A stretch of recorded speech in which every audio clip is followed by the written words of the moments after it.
আমার সকল প্রিয় বন্ধুরা, বেঙ্গলি টিউশন ক্লাস 5 to 10 চ্যানেলটিতে তোমাদের সকলকে স্বাগত জানিয়ে শুরু করছি আজকের ক্লাস। তো বন্ধুরা, আজকের ক্লাসে আমরা আলোচনা করব তোমাদের অষ্টম শ্রেণীর বাংলার যে সহায়ক পাঠ বইটি রয়েছে পথের পাঁচালী, সেই পথের পাঁচালী বইয়ের চতুর্থ অধ্যায়ের পরবর্তী কিছুটা অংশ।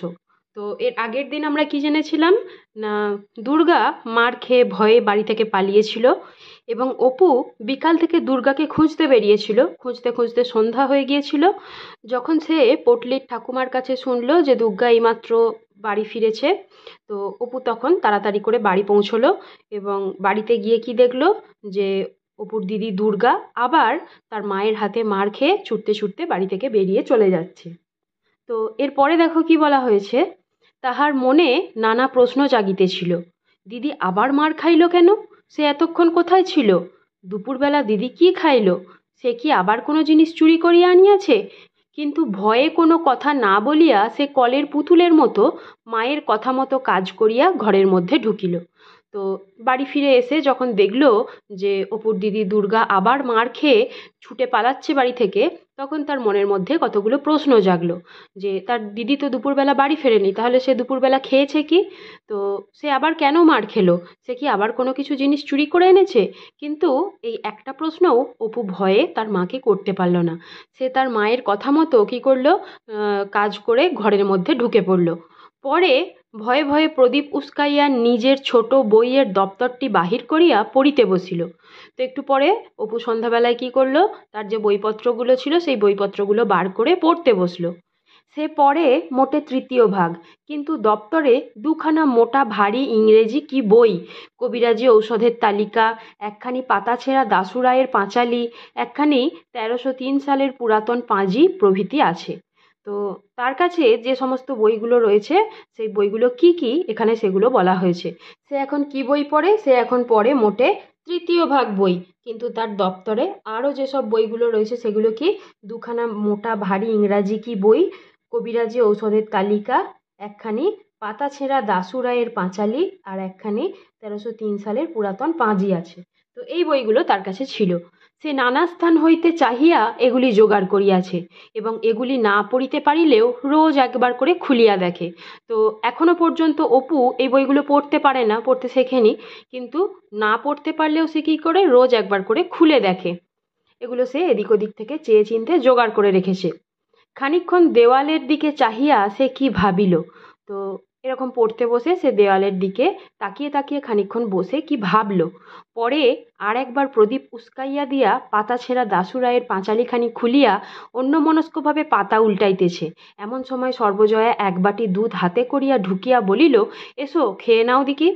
তো পরে অপু যখন প্রদীপের আলোটা একটু উস্কে দিয়ে অন্যমনস্কভাবে দাশু রায়ের পাঁচালীখানা খুলে পাতা উল্টাচ্ছিল, তখন তার মা সর্বজয়া এক বাটি দুধ হাতে ঘরের মধ্যে প্রবেশ করলো। এখানে দেখো সেই চিত্রটা দেওয়া রয়েছে। তো এক বাটি দুধ হাতে অপুর মা ঘরের মধ্যে এসে অপুকে কি বলল, যে এসো খেয়ে নাও। অপু দ্বিরুক্তি না করিয়া বাটি উঠাইয়া দুধ চুমুক দিয়া খাইতে লাগিল। তো অপু কোনো রকম দ্বিতীয় কথা বলল না, সে বাটি হাতে করে নিয়ে চুমুক দিয়ে দুধ খেতে লাগলো। অন্যদিন হলে এত সহজে দুধ খাইতে তাহাকে রাজি করানো খুব কঠিন হইতো। তো অপু দুধ খেতে মোটে ভালোবাসে না। অন্যদিন যদি হতো তাহলে অপুকে দুধ খাওয়াতে রাজি করানো খুব কঠিন হতো, খুব কঠিন একটা কাজ হয়ে যেত। একটুখানি মাত্র খাইয়া সে বাটি মুখ হইতে নামাইল। তো একটুখানি দুধ খেয়ে সে মুখ থেকে বাটিটা নামিয়ে রাখলো। সর্বজয়া বলিল, ও কি, নাও সবটুকু খেয়ে ফেলো।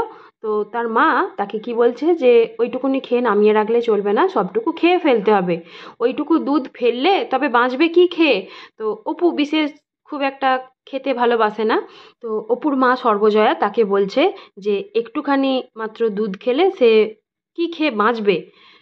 তো অপু বিনা প্রতিবাদে দুধের বাটি পুনরায় মুখে উঠাইল। তার তো খেতে ভালো লাগে না, কিন্তু আজকে তার মা এমনই রেগে রয়েছে তার দিদির এই কাণ্ডের জন্য। তো অপু কোনো রকম প্রতিবাদ না করে দুধের বাটিটা আবার মুখের মধ্যে নিল। সর্বজয়া দেখিল সে মুখে বাটি ধরিয়া রহিয়াছে, কিন্তু চুমুক দিতেছে না, তাহার বাটি শুদ্ধ হাতটি কাঁপিতেছে। তো অপু শুধুমাত্র দুধের বাটিটা মুখের কাছে ধরে রেখেছে, চুমুক দিচ্ছে না দুধে, আর তার যে বাটি শুদ্ধ হাতটা সেটা কাঁপছে। পরে অনেকক্ষণ মুখে ধরিয়া রাখিয়া হঠাৎ বাটি নামাইয়া সে মায়ের দিকে চাহিয়া ভয়ে কাঁদিয়া উঠিল। সর্বজয়া আশ্চর্য হইয়া বলিল, কি হলো রে, কি হয়েছে? জিভ কামড়ে ফেলেছিস? তো অপু ভয়ে তার মায়ের দিকে তাকিয়ে হঠাৎ করেই কেঁদে ফেলেছে। তো তার মা তখন তাকে কি বলছে, একটু অবাক হয়ে গিয়ে বলছে, কি হলো রে, কি হয়েছে? জিভ কামড়ে ফেলেছিস? তো তার মা ভাবছে যে সে খেতে গিয়ে হয়তো জিভ কামড়ে ফেলেছে। তো দেখো এর পরের পাতায় কি বলা হয়েছে। অপু মায়ের কথা শেষ হইবার সঙ্গে সঙ্গে ভয়ের বাঁধ না মানিয়া ডুকরিয়া কাঁদিয়া উঠিয়া বলিল, দিদির জন্য বড্ড মন কেমন করছে। তো অপু কি জন্য কাঁদছে তার কারণ হিসাবে তার মাকে কি জানালো, যে তার দিদির জন্য তার খুব মন কেমন করছে। সর্বজয়া অল্পক্ষণ মাত্র চুপ করিয়া বসিয়া পরে সরিয়া আসিয়া ছেলের গায়ে হাত বুলাইতে বুলাইতে শান্ত সুরে বলিতে লাগিল, কেঁদো না, অমন করে কেঁদো না। ওই পটলিদের বাড়ি কি ন্যাড়াদের বাড়ি বসে আছে, কোথায় যাবে অন্ধকারে? কম দুষ্টু মেয়ে নাকি? সেই দুপুরবেলা বেরুলো, সমস্ত দিনের মধ্যে আর চুলের টিকি দেখা গেল না। না খাওয়া না দাওয়া, কোথায় ও পাড়ার পালিতদের বাগানে বসেছিল, সেখানে বসে কাঁচা আম আর জামরুল খেয়েছে। এক্ষুনি ডাকতে পাঠাচ্ছি, কেঁদো না অমন করে। তো অপু তার দিদির জন্য মায়া ভেবে কাঁদতে লাগিয়েছে, আর তার মা তাকে কি বলে আশ্বস্ত করছে যে অমন করে কেঁদো না, তার দিদি দুর্গা নিশ্চয়ই পটলিদের বাড়ি কি ন্যাড়াদের বাড়ি গিয়ে বসে আছে। সে খুব দুষ্টু মেয়ে, তার মা তার দিদির নামে অভিযোগ করছে যে সে খুব দুষ্টু মেয়ে। সেই যে দুপুরবেলা বেরোলো, সে আর বাড়ি ফেরেনি। সে কোথায় ছিল দুপুরবেলা তার মা জানতে পেরেছে। কি জেনেছে না, পালিতদের বাগানে বসে সে কাঁচা আম আর জামরুল খেয়েছে। তো অপু কাঁদছে বলে তার দিদির জন্য তার মা তাকে কি বলল, যে এক্ষুনি তার দিদিকে ডাকতে পাঠানো হচ্ছে। পরে সে আঁচল দিয়া ছেলের চোখের জল মুছাইয়া দিয়া বাকি দুধটুকু খাওয়াইবার জন্য বাটি তাহার মুখে তুলিয়া ধরিল। হাঁ করো দেখি লক্ষ্মী সোনা, উনি এলেই ডেকে আনবেন এখন। একেবারে পাগল, কোত্থেকে একটা পাগল এসে জন্মেছে। আর এক চুমুক, হ্যাঁ। তো অপুকে তার মা ভুলিয়ে ভালিয়ে বাকি দুধটুকু খাইয়ে দিতে চাইছে, এবং অপুকে কি বলে আশ্বস্ত করছে যে তার বাবা যখন বাড়ি আসবে, তো বাড়ি এলেই তার দিদিকে অর্থাৎ দুর্গাকে ডেকে আনা হবে। সে যেখানে গিয়ে বসে আছে সেখান থেকে খুঁজে তাকে ডেকে আনা হবে। অনেক রাত হইয়াছে। উত্তরের ঘরের তক্তাপোষে অপু ও দুর্গা শুইয়া আছে।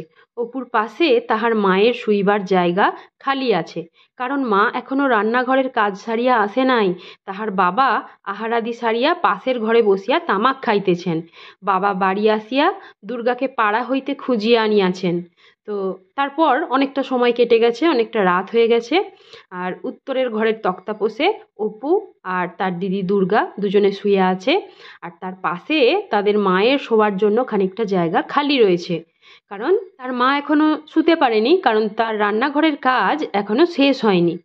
আর তার বাবা কি করছে না, রাত্রের আহারাদি অর্থাৎ খাবার খাওয়ার পর পাশের যে ঘর সেই পাশের ঘরে বসে তামাক খাইতেছেন। আর বাবা বাড়ি ফিরে অর্থাৎ অপু আর দুর্গার বাবা বাড়ি ফিরে দুর্গাকে পাড়া থেকে খুঁজে এনেছেন। বাড়ি আসিয়া পর্যন্ত দুর্গা কাহারও সঙ্গে কোনো কথা বলে নাই। খাওয়া দাওয়া সারিয়া আসিয়া চুপ করিয়া শুইয়াছে। তো সারাদিন দুর্গার খারাপ যাওয়ায় এরকমভাবে তাকে অপদস্থ হতে হওয়ায় সে অভিমান করেছে, তাই বাড়ি এসে দুর্গা কারোর সঙ্গে কথা বলেনি, খাওয়া দাওয়া সেরে চুপ করে গিয়ে শুয়ে পড়েছে। অপু দুর্গার গায়ে হাত দিয়া জিজ্ঞাসা করিল, দিদি, মা কি দিয়ে মেরেছিল রে সন্ধেবেলা? তোর চুল ছিঁড়ে দিয়েছে? দুর্গার মুখে কোনো কথা নাই। তো অপুর দিদির জন্য খুব মায়া হচ্ছে, দিদির জন্য খুব কষ্ট হচ্ছে। তো সে শুয়ে শুয়ে তার দিদির গায়ে হাত দিয়ে জিজ্ঞাসা করলো যে, দিদি, তোকে মা কি দিয়ে মেরেছিল রে সন্ধেবেলা? তোর কি চুল ছিঁড়ে দিয়েছে? তো দুর্গা কোনো কথা বলল না।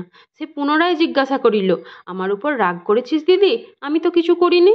তো অপু তার দিদিকে মানিয়ে নেওয়ার জন্য কি বলছে, যে তার দিদি তার সঙ্গে কথা বলছে না, তার উপর কি রাগ করেছে তার দিদি? তো সে তার দিদিকে বলছে যে আমি তো কিছু করিনি। দুর্গা আস্তে আস্তে বলিল, না বই কি, তবে সত্যি কি করে টের পেল যে পুঁতির মালা আমার বাক্সে আছে? তো দুর্গা অপুকে কি বলছে যে সত্যি কি করে টের পেল যে পুঁতির মালা আমার বাক্সে আছে? অপু প্রতিবাদের উত্তেজনায় উঠিয়া বসিল, না, সত্যি আমি তোর গা ছুঁয়ে বলছি দিদি, আমি তো দেখাইনি, আমি জানি নে যে তোর বাক্সে আছে। কাল সতু বিকালবেলা এসেছিল, ওর সেই বড় রাঙা ভাঁটাটা নিয়ে আমরা খেলছিলাম। তারপর বুঝলি দিদি, সতু তোর পুতুলের বাক্স খুলে কি দেখছিল। আমি বললাম, ভাই তুমি দিদির বাক্সে হাত দিও না, দিদি আমাকে বকে। সেই সময় দেখেছে। তো দুর্গা তার ভাইকে প্রশ্ন করলো যে সতু কিভাবে টের পেলো যে তার পুতুলের বাক্সে মালাটা রয়েছে। তো অপু তাকে কি বলল, যে সে কিন্তু তার দিদির পুতুলের বাক্স খোলেনি, বা সে সতুকে কোনো কথা বলেনি। সতু এর আগের দিন বিকালবেলায় অপুর সঙ্গে খেলতে এসেছিল, এবং খেলতে এসে তার দিদির যে পুতুলের বাক্স, সেই পুতুলের বাক্সটা খুলে ঘাঁটাঘাঁটি করছিল।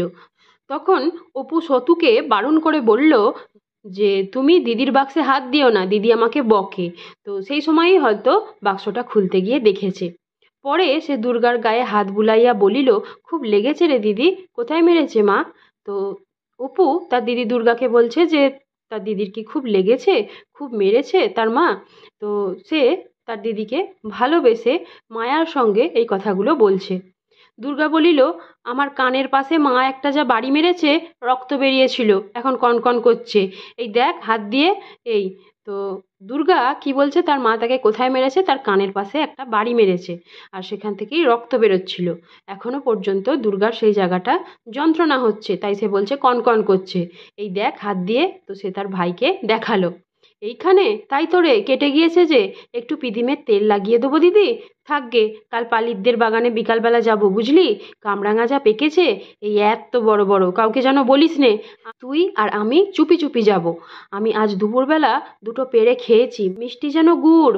তো অপুর সঙ্গে তার দিদি দুর্গা কি পরামর্শ করছে, যে কাল বিকালবেলা তারা পালিতদের বাগানে যাবে, পালিতদের বাগানে গিয়ে পাকা কামরাঙা পারবে। আজ দুপুরবেলা দুর্গা কয়েকটা কামরাঙা পেড়ে খেয়েছে, আর খেয়ে দেখেছে সেই কামরাঙাগুলো খুব মিষ্টি, তাই সে আর অপু মিলে দুজনে পরের দিন আবার বিকালবেলা কামরাঙা পেড়ে আনতে যাবে বলে প্ল্যান করছে। তো আজকে আমরা এই 4 নম্বর অধ্যায়ের শেষ পর্যন্তই আলোচনা করলাম। এবার পরের দিন আমরা এই 5 নম্বর অধ্যায়ের অংশ থেকে আলোচনা শুরু করব। তো আশা করছি তোমরা এই আলোচনা থেকে পথের পাঁচালী উপন্যাসটা বুঝতে পারছো। আর তোমাদের যদি এই আলোচনা ভালো লেগে থাকে, অবশ্যই ভিডিওটিতে একটি লাইক করে দিও, তোমাদের বন্ধুদের সঙ্গে ভিডিওগুলি শেয়ার করো। আর কে কোথা থেকে এই চ্যানেলের ভিডিওগুলি দেখছো, তোমাদের কেমন লাগছে ভিডিওগুলি, অবশ্যই কমেন্ট বক্সে আমাকে লিখে জানিও। আর যারা যারা এখনও পর্যন্ত চ্যানেলটিকে সাবস্ক্রাইব করোনি, অবশ্যই চ্যানেলটিকে একটি সাবস্ক্রাইব করে দাও, এবং সাবস্ক্রাইব বাটনের পাশে থাকা যে নোটিফিকেশান বেলটা, সেখানটা অল করে দাও। তাহলে এই চ্যানেলের নতুন ভিডিও আসার সঙ্গে সঙ্গেই তোমাদের কাছে নোটিফিকেশান পেয়ে যাবে, আর তোমরা একটাও ভিডিও মিস করবে না। তো তোমরা সকলে ভালো থেকো, সুস্থ থেকো। আজকের আলোচনা এই পর্যন্তই।